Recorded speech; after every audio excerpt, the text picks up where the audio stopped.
নমস্কার দর্শকবৃন্দ, তো বকেয়া ডিএ ও সপ্তম কমিশন নিয়ে কিন্তু এবার টার্গেট করা হলো মমতাকে। কড়া চিঠি গেল নবান্নে।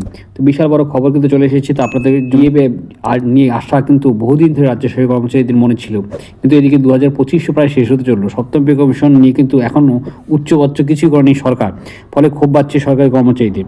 এবার এই বিষয়ে মুখ্যমন্ত্রী মমতা বন্দ্যোপাধ্যায়কে চিঠি গেল নবান্নে। সরকারি কর্মচারী সংগঠনের তরফ থেকে কিন্তু এই চিঠিটি দেওয়া হয়েছে। ডিএলএস অ্যানালিসে আসার দিন গুনছেন রাজ্য সরকারি কর্মচারীরা। 2025 প্রায় শেষ হতে চললো, ডিসেম্বর মাস চলছে এটা।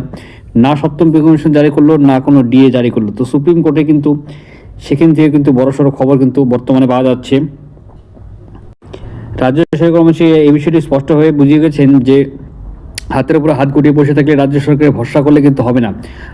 আইনি পথে এবং সঙ্গে কিন্তু আন্দোলনের পথটাকে বেছে নিতে হবে। তাই তারা কিন্তু বারংবার কিন্তু এবার আন্দোলনের পথের সঙ্গে সঙ্গে এবার মুখ্যমন্ত্রী মমতা বন্দ্যোপাধ্যায়কে কিন্তু চিঠি লেখার যে পদক্ষেপটা, সেটা কিন্তু শিক্ষক সংগঠন এবং অন্যান্য সরকারি কর্মচারী সংগঠনগুলি কিন্তু আবার নেওয়া হলো, যেটা বিশাল বড় একটা খবর কিন্তু বর্তমানে পাওয়া গেছে। তারা কিন্তু সাম্প্রতিক সরকারি কর্মচারী সংগঠনের ফোরামের তরফ থেকে কিন্তু জানানো হয়েছে 31 ডিসেম্বরের মধ্যে কিন্তু রাজ্যকে সপ্তম পে কমিশন গঠন করতেই হবে, নাহলে কিন্তু ইউনিটি ফোরামে হাইকোর্টে মামলা করবে এবং আইনি পথে আসার হুঁশিয়ারি কিন্তু দিয়েছেন ইউনিটি ফোরামে শিক্ষানুয়োগী ঐক্যমঞ্চ। সরাসরি কিন্তু রাজ্যের মুখ্যমন্ত্রী মমতা বন্দ্যোপাধ্যায়কে এর জন্য কিন্তু তাকে দ্বারস্থ করা হলো। শুক্রবার সংগঠনের তরফ থেকে কিন্তু সরকারি কর্মীদের তরফে মহার্ঘ ভাতা মেটানো অবিলম্বে নতুন বেতন কাঠামো করার জন্য কিন্তু সাধারণ সম্পাদক কিঙ্কর অধিকারী কিন্তু স্বাক্ষরিত একটি চিঠিও কিন্তু দেওয়া হয়েছে। সরাসরি মুখ্যমন্ত্রী মমতা বন্দ্যোপাধ্যায় এই চিঠি দেওয়া হয়েছে বলে জানা হয়েছে।